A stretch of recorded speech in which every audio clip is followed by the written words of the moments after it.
Au lieu de dire Yeshua, qui veut dire quoi? Salut, salut.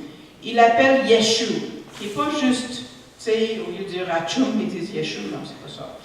Yeshu, c'est un acronyme comme de plusieurs mots. Ils prennent la première lettre de plusieurs mots qui veut dire que son nom et sa mémoire soient effacés. C'est comme ça qu'il appelle Jésus. Que son nom et sa mémoire soient effacés. Toi, il disait, tu crois en Yeshua? Je dis non, je crois en Yeshua. Il dit, ah oui, je connais Yeshua. Lui, il a pris 4 petits morceaux de bois, comme des cure-dents. Il avait écrit une lettre de chacune des 4 lettres du nom de Dieu dessus. Yod, He, Vav, He, les 4 lettres hébraïques. Il les a insérées dans le bras droit. Et avec ça, il a pu faire des miracles. Par Satan. Il y a 3 ans, il nous dit ça. Okay? Il le croit encore. Si vous écoutez mon témoignage, vous allez entendre tout ce que l'Esprit faisait dans ma vie avant de venir au Seigneur, j'ai attribué à Satan. Je suis aussi coupable. Okay? Donc,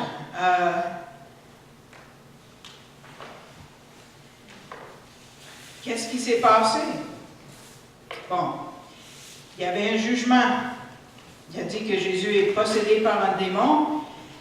Et ça, c'est la phase triste, la phase la plus triste de l'histoire juive qui existe depuis 2000 ans.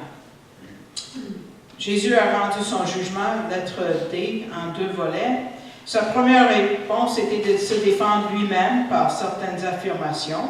Tu sais, qu'il pouvait, tu sais, le royaume de Satan est divisé, si Satan guérit quelque chose par Satan. Mais regardez, dans le verset 30 à 37, il dit « Cette génération s'était rendue coupable du péché impardonnable. » Le péché impardonnable. Peut-être, moi, j'ai entendu bien des sermons là-dessus et j'ai aucune idée de ce qui a été déjà enseigné dans cette Église, mais je vais vous donner le contexte juif de ça et vous déciderez pour vous-même. Impardonnable voulait dire incontournable. Parce que jusque-là, il y avait une possibilité que les Juifs l'acceptent comme Messie, même qu'ils reçoivent le royaume messianique à ce moment-là. Jésus aurait dû être crucifié de toute façon par les Romains d'une façon quelconque. Le psaume 22 nous dit comment il allait mourir. On sait qu'il devait mourir. Mais le royaume aurait pu être livré. Sauf que c'était aussi prophétisé que les Juifs fallait le rejeter. Donc, impardonnable. C'est exactement la même chose de ce qui s'est passé au Kadesh Barnée quand les Juifs quittaient l'Égypte. 10 fois, ils ont tenté Dieu, et la 10e fois, il a dit, that's it, vous allez tous mourir ici, là. Vous allez tous dropper, là. Tous, sauf Josué et Caleb. Incontournable. Même toi, Moïse. Là, il demande le pardon, il supplie le pardon, il supplie, mais aucune quantité de supplication aurait changé l'idée de Dieu. Ils devaient tous mourir là. Mais en homme, ça dit qu'ils étaient pardonnés. Donc, ils étaient sauvés. Mais il y avait des conséquences incontournables. Quelles étaient les circonstances incontournables après le rejet final par les autorités juives, pas par le peuple nécessairement, par les autorités? Rome, 70. L'an 70, presque 1 million de morts. Diaspora, flingue, partout sur la planète, Jackie Assamalachi. Vous avez tout compris. Mais on a un grand Dieu qui est capable de tourner même une malédiction en bénédiction. Je l'espère, je le prie. OK? C'est ça le péché incontournable, le péché le péché impardonnable et pas. C'est pas possible pour quelqu'un aujourd'hui de commettre le péché impardonnable parce que 4 fois, Jésus dit 7 générations. 7 générations. Regardez avec moi. Matthieu 12. Il dit 7 générations. Regardez le verset 30. Matthieu 12. OK. 31. C'est pourquoi je vous dis, tout péché, toute blasphème sera pardonné aux hommes, mais le péché contre l'esprit ne sera point pardonné. OK. Et puis ensuite, ah oui, on a, OK.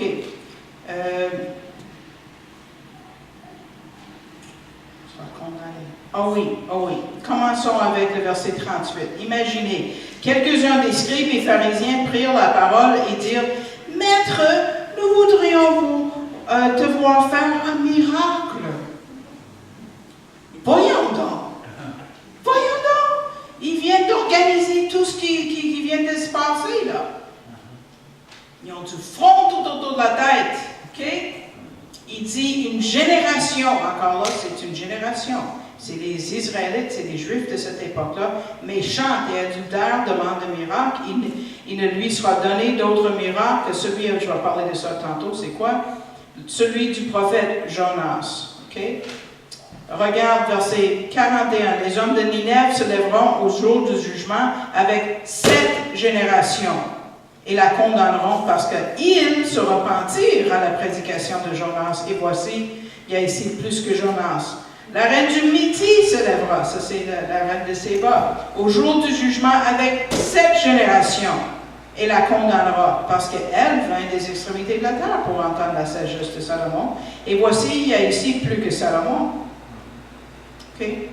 7 générations méchantes, verset 45, la fin de 45, il en sera de même pour 7 générations méchantes. C'est un péché fait par une génération de Juifs qui est fini.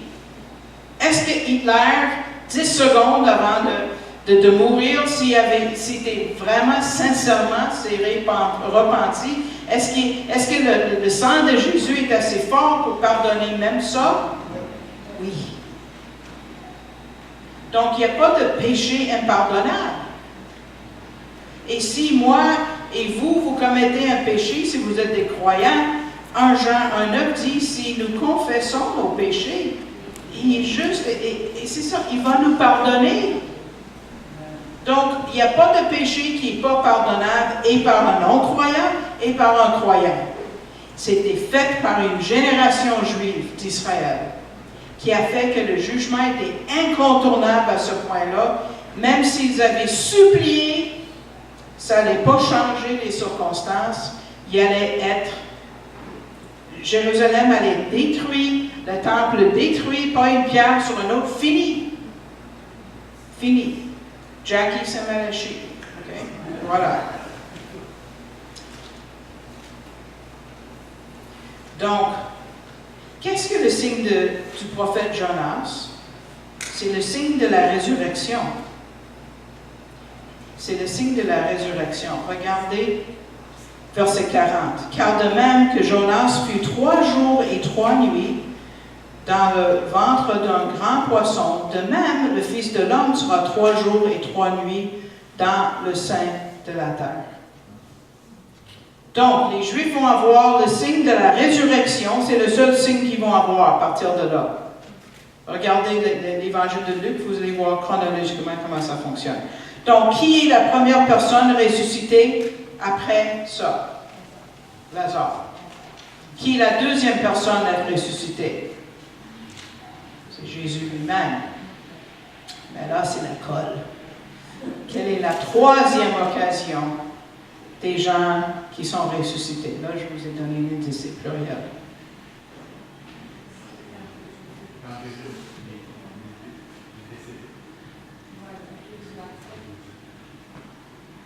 Les deux témoins dans l'Apocalypse. Les deux témoins dans l'Apocalypse, quand ils sont ressuscités, on va voir les Juifs croire. Jésus a dit, c'est juste le signe de Jonas. Et c'est ça qu'ils vont avoir. On va voir comment ils réagissent, on va voir tantôt, à la résurrection de Lazare. Comment ils vont réagir à la résurrection de Jésus. On va voir ça tantôt. OK? Donc là, est-ce que Jésus leur doit un autre miracle après ça? Non, c'est le signe de Jonas. Est-ce que Dieu est un Dieu de grâce? Oui. Oui. Donc, il guérit un aveugle né. Et là, ça va vous surprendre. Pourquoi ça, c'est un miracle messianique. OK. Tournons à Jean, chapitre 9, verset 1. Jean 9, verset 1.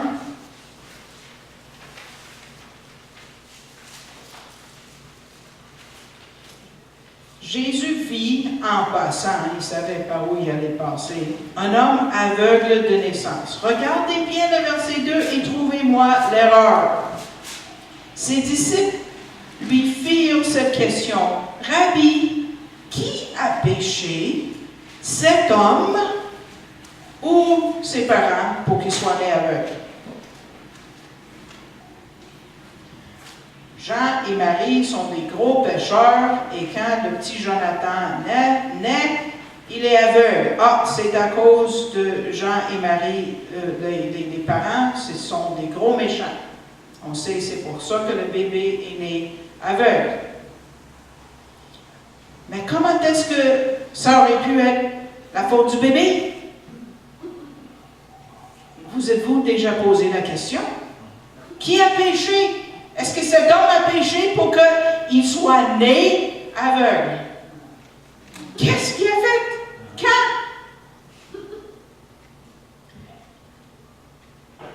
Les Juifs enseignent jusqu'à ce jour que chaque être humain a soit une tendance qui est bonne.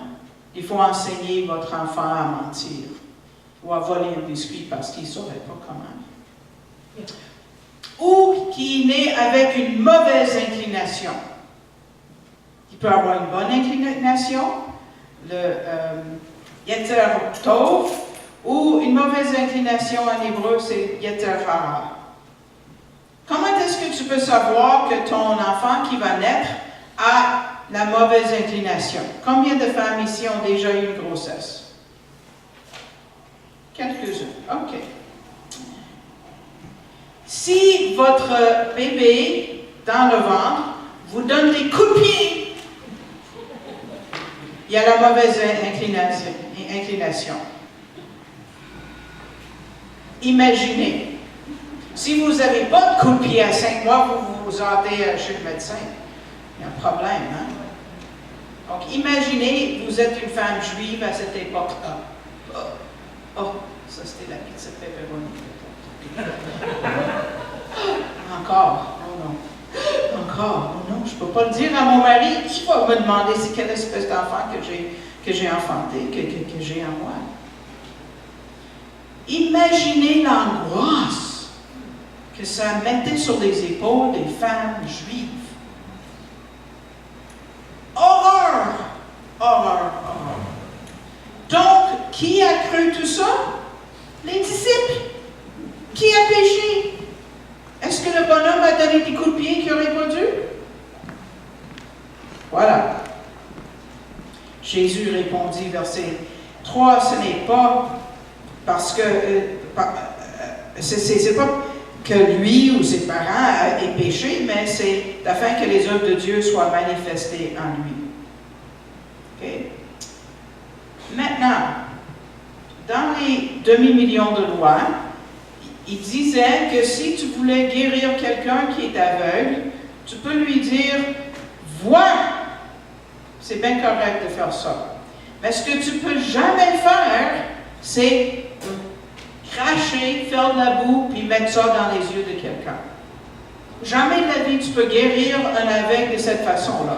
C'est contre la loi.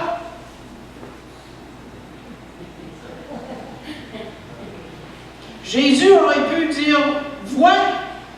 Il aurait pu dire sur 1, 2, 3, tu vas voir, il aurait pu faire mille et une choses, mais il a choisi pour provoquer. Vous voyez ce que je pensais? Je pense de vos lois en plus, là. Vous voyez, provocateur, Jésus. Et puis, en plus, peut-être vous avez pensé que c'est pas relié, on va en parler un peu demain matin aussi, parce que c'est quel jour que tout ça s'est passé? Un jour du sabbat, et pas juste n'importe quel. Si vous regardez chapitre 5, il y a une fête des Juifs. Jean chapitre 5. C'est plus tard. C'est chapitre 7, verset 2. Or, la fête des Juifs, la fête des tabernacles. C'est ce qu'on va fêter demain. On va parler de ça. Était là. Qu'est-ce qui se passait la fête des tabernacles? Mais revenez demain. Vous allez entendre. Mais, là, je recule à un moment, vous ne pensez pas être relié. Mais c'était la première réponse du pasteur qui compte. C'était un jour de sabbat. Dieu a créé le monde en 6 jours. Le summum de sa création était la création de quoi? L'homme. Qu'est-ce qu'il a utilisé pour créer l'homme? La poussière, la boue, la terre. La dernière chose que tu as le droit de faire le jour du sabbat, c'est créer quelque chose avec la boue. Chez les Juifs, le jour du sabbat, qu'est-ce qui est interdit? La pâte à modeler. Tu ne peux pas toucher à ça parce que tu crées quelque chose. Tu n'as pas le droit de créer. Tu as arrêté de créer. Tu ne peux jamais faire de la boue le jour du sabbat. Mais c'était la fête des tabernacles qui veut dire que c'était le sabbat le plus important de toute l'année. Et il ne fallait jamais guérir un aveugle n'importe quel jour de cette façon-là.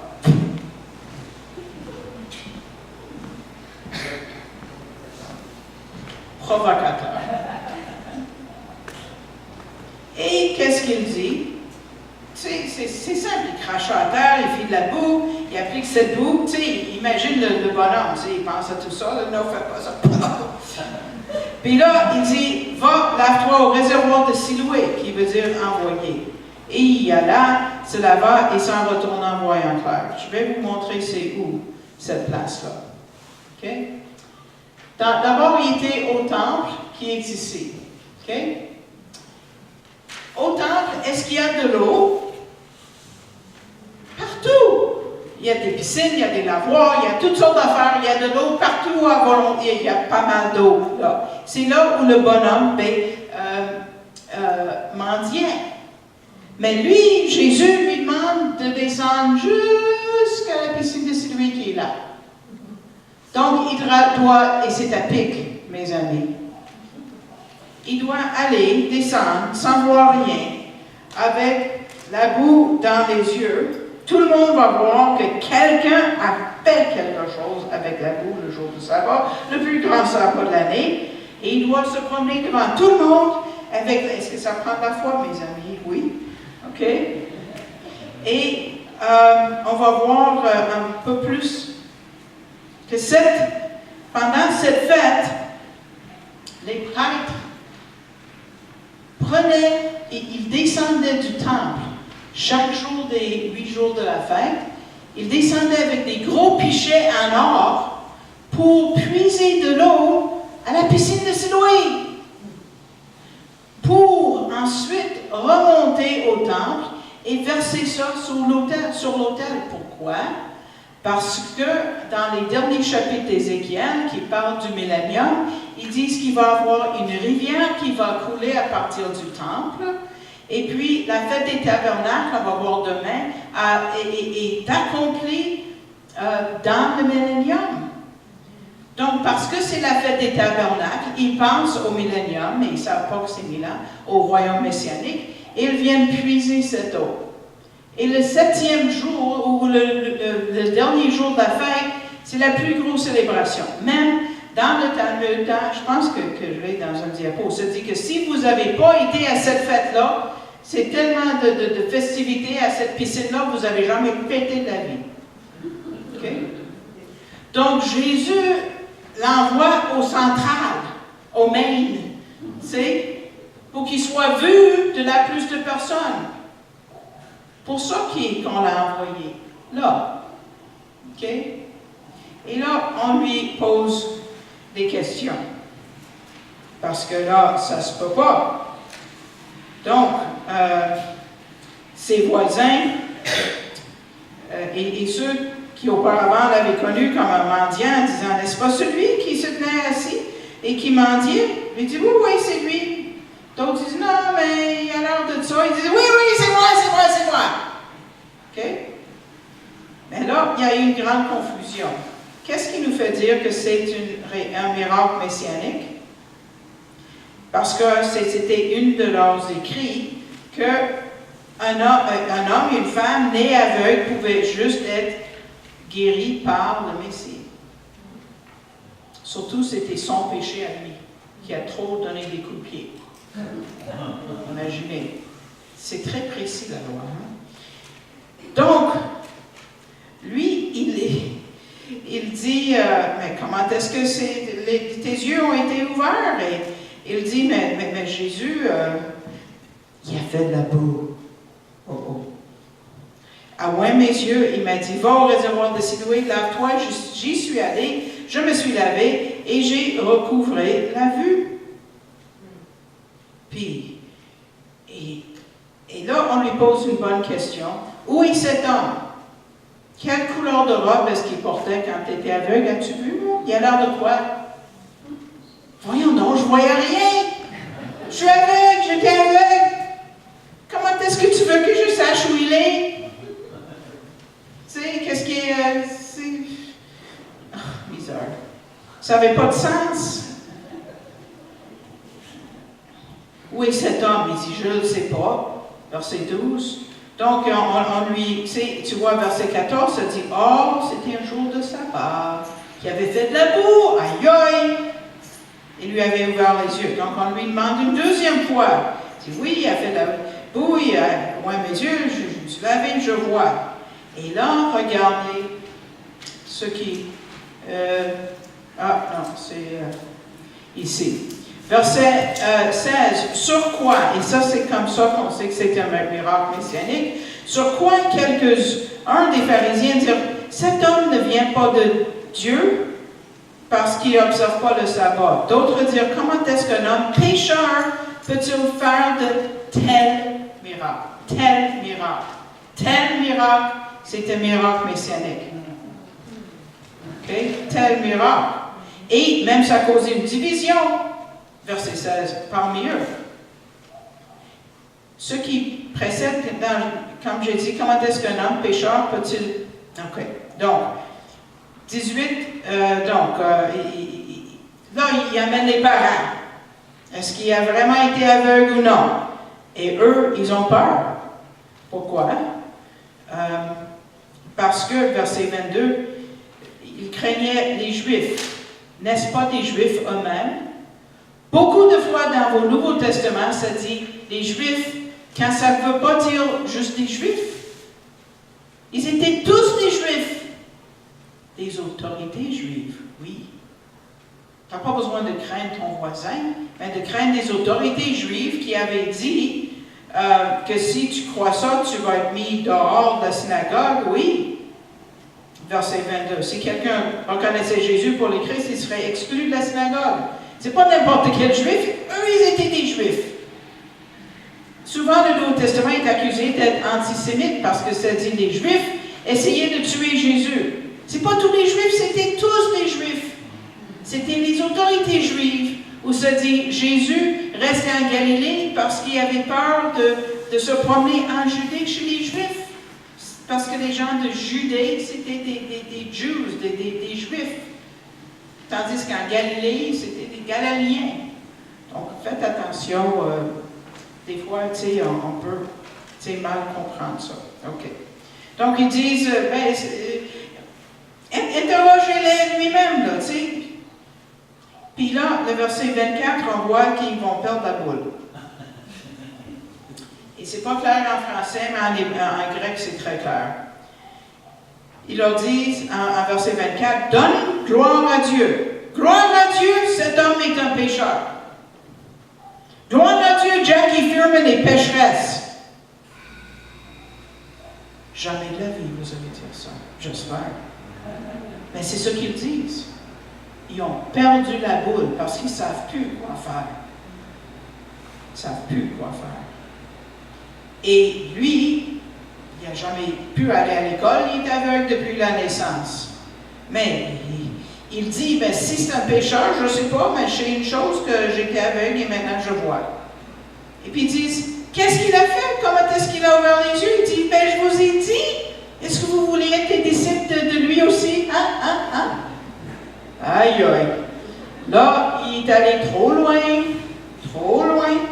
Là, il injurièrent et dirent, c'est toi qui sont disciple. Nous sommes des disciples de Moïse avec les 500 lois. Nous savons que Dieu a parlé à Moïse, mais celui-là, on ne sait pas qui il est. Puis là, le bonhomme dit, c'est étonnant que vous ne sachiez pas, c'est vous qui m'avez enseigné depuis le départ que je suis né aveugle et c'est juste le Messie qui peut me guérir. Et puis là, vous ne sachiez pas d'où il est, mais il m'a ouvert les yeux, c'est vous qui m'avez enseigné que c'était mon seul espoir au monde. C'est le Messie qui venait. On sait que Dieu, rabbin, exauce pour les pécheurs, monsieur le rabbin, mais si quelqu'un l'honore et fait sa volonté, monsieur le rabbin, c'est celui qui l'exauce. Jamais on a entendu dire que quelqu'un ait ouvert les yeux d'un aveugle, monsieur le rabbin. Si cet homme ne venait pas de Dieu, monsieur le rabbin, il ne pourrait rien faire. Et là, ils disent, toi, tu es né dans le péché entier, tu as donné des coups de pied trop forts. Ben, tu es né tout entier dans le péché, c'est ça que ça veut dire. C'est toi qui nous enseignes et chasseurs. Et ça veut dire, ils étaient mis en dehors de la synagogue. Tu vas aux enfers. OK? Grosse journée pour le bonhomme. Il se lève le matin. C'est le jour du grand sabbat. Il dit, là, je vais ramasser pas mal de sous, là. Tu sais? Les gens qui vont se rendre à la synagogue vont sentir de bon cœur de me donner des sous. Depuis ma naissance, je fais pour avoir de l'argent. Là, je vais en avoir. Là, quelqu'un fait. Tu dis, oh non, qu'est-ce qu'il va faire là? Dans mes yeux, misère. C'est déjà fait. Aller où, pardon? Pendant qu'il y a toute la célébration de la fête, tu veux que j'aille là? Là, aujourd'hui? Après, je vois rien. OK. Il le fait. Là, il voit. Là, on ne croit pas. Je te crée pas. Dehors de la synagogue, là, tu vas aux enfers. Grosse journée.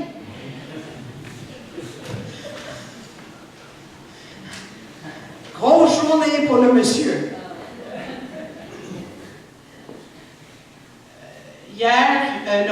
Mercredi et jeudi, on a parlé beaucoup des migrants à Québec. J'ai fait partie de la fraternité des églises de la région de Québec, même si je ne vis plus là. J'ai vécu là 21 ans. Et puis, il parlait de combien c'est important d'accueillir l'étranger et tout ça. Et puis, j'ai oublié mon idée. Oui, les immigrants. Et puis, donc, pas mal loin dans les versets. Ah oui! Et là, les gens, des fois, disaient que les besoins les plus pressants des migrés, des gens qui migraient, c'était la bouffe. Quel est ton besoin le plus profond? N'est-ce pas spirituel? Le bonhomme voit maintenant. Est-ce que c'est son besoin le plus profond? Non. C'est spirituel. Jésus sait qu'il a mal en dedans. Quelle grosse journée! Mais il est encore dans ses péchés. Son plus gros besoin n'est pas comblé. Le plus gros besoin d'émigrer, c'est pas avoir des vêtements de la bouffe. C'est une maladie cardiaque. Okay? Leur cœur a besoin d'être renouvelé. Donc, le verset juste après dit, Jésus apprit qu'il avait chassé. Il allait voir le bonhomme qui avait mal en dedans. L'ayant rencontré, lui dit, crois-tu au Fils de Dieu? Verset 36, il dit, qui est-il, Seigneur, afin que je croie? C'est une des rares personnes, rares fois que Jésus dit qu'il est vraiment. Il dit, tu l'as vu. C'est celui qui te parle, c'est lui. Il dit, je crois, Seigneur. Et il l'adore. C'est qui Jésus. Le fait d'adorer un homme veut dire qu'il est Dieu. Cet homme qui était auparavant rejeté de toute la société a expérimenté la guérison spirituelle totale. En résumé, le premier miracle a eu pour effet de déclencher toute cette enquête intensive sur la nature messianique de Jésus. Et lors du deuxième miracle messianique, les pharisiens ont rejeté Jésus en tant que Messie. Ils disaient qu'il possédait un démon. Troisième miracle était l'objet d'un décret. C'est que si tu confessais qu'il était le Messie, il était excommunié. Mais vous avez encore quelque chose sur votre plan qui est marqué, le dernier témoin messianique. Le dernier témoin messianique. C'est dans un chapitre qui est très long, qu'on ne va pas regarder tout, vous voyez la lettre A. C'est le signe de Jonas, verset 1 à 54, c'est 55 versets, on ne va pas faire ça. 54 versets, on ne va pas le faire. Mais le signe de Jonas, Jésus a ressuscité Lazare. Pourquoi est-ce que Jésus a ressuscité Lazare le quatrième jour? Parce que les Juifs enseignaient que jour 1, 2, 3, l'âme était comme proche du corps, et si tu étais très spirituel, tu pouvais rentrer ça dedans. Tu pouvais ressusciter quelqu'un du jour 1, 2, 3. Jour 4, tu es mort. Ton chien est mort, c'est fini. OK? On t'enterre, l'âme part, c'est fini. Toute l'histoire. Pourquoi est-ce que Jésus s'est tardé quand il a su que Lazare était malade? Parce qu'il voulait montrer qu'il était la résurrection lui-même. Il voulait leur donner le signe de Jonas et pas juste se faire dire « Why? » C'était juste le deuxième jour, « Why? » C'est possible. Il a fait ça le premier jour, impossible. Pourquoi? Parce qu'il y avait Marie et Marthe à cœur. C'était ses amis. C'était des hôtesses pour lui. Il connaissait des gens de Béthanie. Il ne voulait pas qu'ils souffrent jusqu'au jour 7. Il a fait ça le premier jour, impossible. Il est venu ce jour-là, le ressusciter d'entre les morts, en espérant qu'il allait recevoir le signe de Jonas qu'il leur a envoyé. Verset 53. Dès ce jour, ils résolurent de le faire mourir. Comment est-ce qu'ils répondent au signe de Jonas? On va le tuer. On va le tuer! Pas la bonne réponse. Pas la bonne réponse. On va le mettre à mort.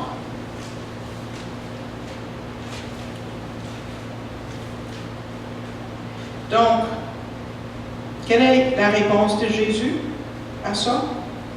C'est le grand prêtre Caïphe qui amena le Sanhédrin à rejeter Jésus en le condamnant à mort.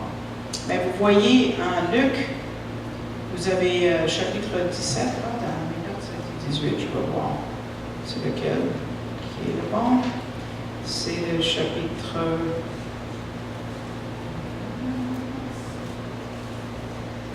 17, pas 18. 18, vous l'avez le bon chapitre. Qu'est-ce que Jésus fait? Une fois qu'il décrète, on va le tuer. Combien de témoins est-ce que ça prend dans une cour juive pour prouver quelque chose? Combien de témoins? 2 ou 3. Il a guéri 10 lépreux.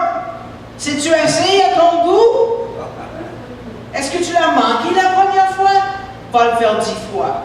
20 sacrifices. Bang, bang, bang, bang, bang, bang, bang, bang. Tout de suite, ça prend 2 pour chaque lépreux. Caïphe. Et après les 8 jours, il doit prononcer, c'est Jésus de Nazareth qui l'a guéri. Ça, c'est l'ironie juive. Ça, c'est le sens du mot juif.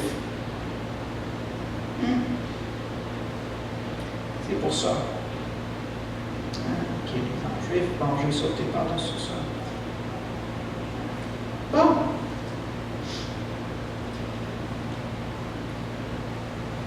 Je vais... Et la dernière fois, c'est les 2 témoins. Donc, après, oui, pardon, ça, le signe de Jonas, le premier, c'est qu'on a décidé de le tuer. Après la résurrection de Jésus, est-ce qu'ils réagissent bien? Non, ils interdisent les apôtres de parler à ce nom-là. Mais quand les 2 témoins vont être ressuscités, oui, ils vont bien réagir. Donc, la nature messianique de Jésus était alors proclamée pas par 1 témoin, 2 témoins, 3, mais la bouche de 10 témoins plus le grand prêtre.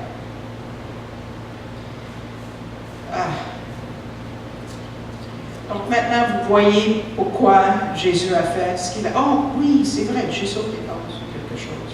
Oh, désolé, je vais penser à ça. Retournons. Oh, je n'ai jamais fait ça. Donc, page 1, lettre, chiffre romain 2, lettre E, numéro 2. Des changements dans le ministère de Jésus. OK? Il faut que vous sachiez. Parce que j'ai parlé des conséquences du jugement, la dispersion d'Israël, Jackie a Saint-Malachie, mais je n'ai pas fait le numéro 2. Donc, l'objectif des miracles de Jésus pendant 1 an et demi, c'était de prouver qu'il est le Messie. Parce qu'il voulait qu'ils arrivent à la bonne conclusion qu'il était le Messie, à l'étape de l'interrogatoire, qu'ils arrivent à la bonne décision qu'il est le Messie. Donc, il guérissait à gauche, à droite, au centre, tout le monde, partout. Pas besoin de foi, pas besoin de connaître le nom de Jésus. Il guérissait tous parce qu'il voulait prouver qui il était. Ils étaient en période d'interrogation. Mais après Matthieu 12, non. Ils demandent la foi. Ils enseignent aux 12 apôtres pour qu'ils sachent comment faire des miracles après son départ. Il est en train de former les disciples à partir de ce moment-là. Et vous allez voir, si vous lisez l'évangile de Luc, qu'il va chronologiquement et puis qu'il ne guérit plus sans demander la foi de quelqu'un. Deuxièmement, la base, oui, ça touche à ça, la base de ces miracles. Avant, ça ne prenait pas de foi, maintenant, ça va prendre la foi. Le message relatif à sa nature messianique, vous savez, en Matthieu 10, Jésus a divisé le groupe 2 par 2, tu peux le trouver dans d'autres évangiles. Annoncez à tous, le Messie est venu, le Messie est ici, le Messie est ici. Matthieu 16, 16, Simon-Pierre dit, vous êtes le Messie, le Fils du Dieu vivant. Jésus dit la personne.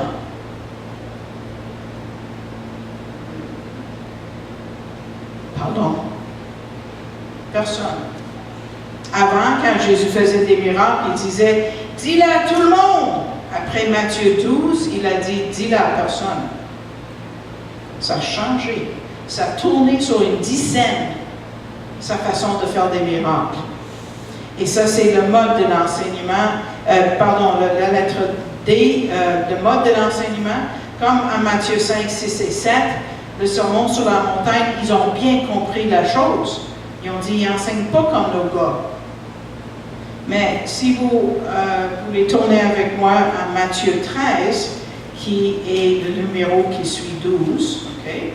Donc juste après, même si ce n'est pas toujours chronologique dans ce cas, oui, tout de suite après le rejet par le leadership, regardez verset 1. Ce même jour, okay? Là on sait que c'est le même jour, parce que ça dit ce même jour, Jésus sortit de la maison et il s'est assis au bord de la mer. Et là, on a beaucoup de paraboles qu'on appelle les paraboles du royaume. Chapitre 13 en est plein. Il commence avec la parabole du semeur, et ensuite, les disciples viennent au verset 10, ils disent, les disciples s'approchèrent et lui dirent, pourquoi tu leur parles en parabole? Hein? Qu'est-ce qui vient de se passer là? Avant, tu nous enseignais clairement. Là, tout d'un coup, c'est en parabole. Qu'est-ce qui arrive là? Qu'est-ce qui se passe, Jésus? Et pour enchérir, regardez le verset 35, où ça dit, pardon, c'est pas 35, c'est,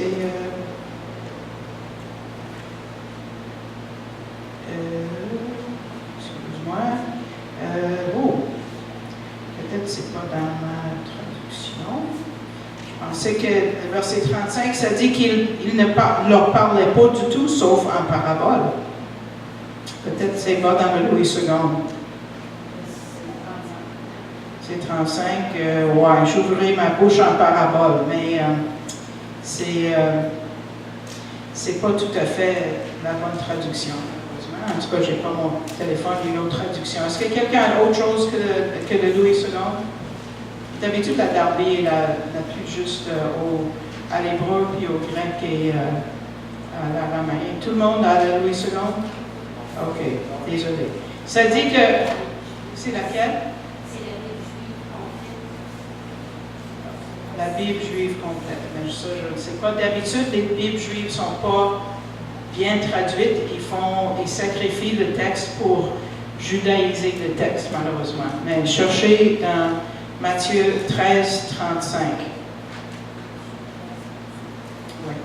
En anglais, c'est clair, ça dit, sans un parabole, ils ne dirent plus un mot. Ils ne parlent plus un mot sans parler en parabole. C'est toujours en parabole, depuis ce jour-là. 34. Oh, 34? Oh! Merci. Merci. Jésus dit à la foule toutes ces choses en parabole et il ne lui parlait point sans parabole. Voilà. Merci, ma soeur. Il ne parlait point sans parabole. C'est mon problème. C'est ma faute.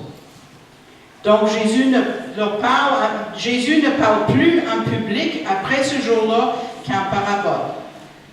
Tout a changé. Tout a changé. OK, je vais faire, je ne sais même pas quelle heure il est tard. OK. Je vais faire une introduction rapide au ministère Ariel, surtout pour ceux qui ne peuvent pas être avec nous demain matin, qui fréquentent une autre assemblée.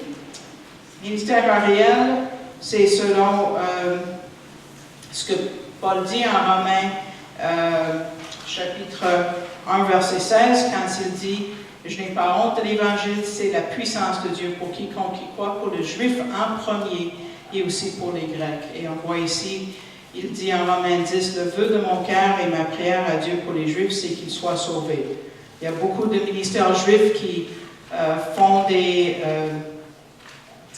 œuvres de bienfaisance, les nourrir, les amener en Israël, leur donner des vêtements, toutes sortes de choses, mais leur besoin le plus profond, comme l'homme né aveugle, est spirituel. Donc il faut évangéliser, sinon on n'atteint pas le besoin le plus profond. On a un camp où on apprend beaucoup, je vais sauter par rapport à ça, on a beaucoup de livres, j'ai arrêté d'apporter beaucoup de livres, j'ai un. Ici, c'est sur les traces du Messie qui est traduit, ça c'est la traduction anglaise, c'est 42 $, c'est le livre le plus populaire depuis le départ des ministères Ariel en 1977. C'est verset par verset à travers l'Apocalypse, ça vient tout juste de sortir, imprimé, relié. Avant ça, c'était dans un gros cartable de 3 pouces. qu'on appelle le gros livre. Il y a des études bibliques en anglais, mais ils sont gratuites, mais pas en français, parce qu'il fallait payer nos traducteurs. S'il y a quelqu'un ici qui est bonne en traduction, on aimerait, on peut vous payer un peu, mais on a besoin de traducteurs. On a 191 études en tout, mais on a maintenant 115 en français. Ça, c'est un peu vieux, il y en a 115 en français. On a une liste ici, c'est gratuit si vous voulez prendre la liste. Les 3 miracles messianiques que je viens de vous enseigner, le numéro 35 dessus. Et puis, les prix varient entre 5 et 7 ou 8 $ d'habitude. Si vous voulez avoir les 115, c'est la première fois qu'on les offre pour $1 chaque sur une clé USB que j'ai en arrière. Vous pouvez regarder ce qui est dessus. Ça, c'est en anglais. Si vous lisez en anglais, vous pouvez avoir toutes les études en anglais. Si vous allez sur ariel.org. On est à la radio. Je sais pas. En tout cas, sur ce que je vais faire demain, il y a les chiffres. Il y a WCHP plus Radio Shalom, 5 jours par semaine, et à notre site web, arielcanada.com, qui est à l'endos de votre dépliant. Il y a d'autres activités. On fait la distribution des Bibles porte à porte. On a donné, je m'excuse, je pensais que c'était le plus récent. On a donné déjà 2500 Bibles dans les maisons juives. Et ce n'est pas chaque 2 semaines, c'est chaque semaine. On a des groupes d'études bibliques, on a études pour enfants, des concerts de musique, d'évangélisation. Peut-être il y en a parmi vous ici qui sont allés à Québec Espoir 2008. Peut-être il y a 10 ans, il y avait Simon Slutzker de notre assemblée qui compose la musique pour l'Évangile de Jean, le livre d'Ésaïe. En tout cas, il l'utilise pour... Il fait des piano jazz pour l'évangélisation. Et si vous êtes intéressé par la prophétie, allez sur notre site web. Ah oui, c'est vraiment le vieux. OK. Là, je voyage. Prier pour la paix de Jérusalem. Qu'est-ce que ça veut dire? Est-ce qu'on va prier qu'il n'y aura plus de bombes qui tomberont en Israël? Qu'il n'y aura plus de terroristes qui vont poignarder? On ne se l'a pas. Mais on peut prier que le prince de la paix vienne vivre dans le cœur des Juifs. Parce que la paix arrive comme ça. Et puis, j'ai des cartes d'affaires en arrière. J'ai la littérature gratuite du côté gauche de la table. À droite, il y a des livres, il y a des MP3. Moi, j'ai enseigné pendant 4 ans à chaque semaine à Québec. Et les enseignements sont disponibles soit sur disque ou sur clé USB. Je peux vous décrire comme j'ai passé à travers le livre sur les transhumanistes. Si vous avez à cœur de me soutenir, c'est la seule façon que je vis. Je n'ai pas de salaire de la mission, je n'ai pas de récompense, je ne demande rien. Les pasteurs savent que je n'ai rien demandé pour venir ici. Je fais confiance à Dieu comme j'ai fait confiance à Dieu il y a 43 ans. Parce que la dernière chose avant que je prie pour recevoir le salut, c'est que j'ai demandé à Dieu qu'il m'envoie une promesse.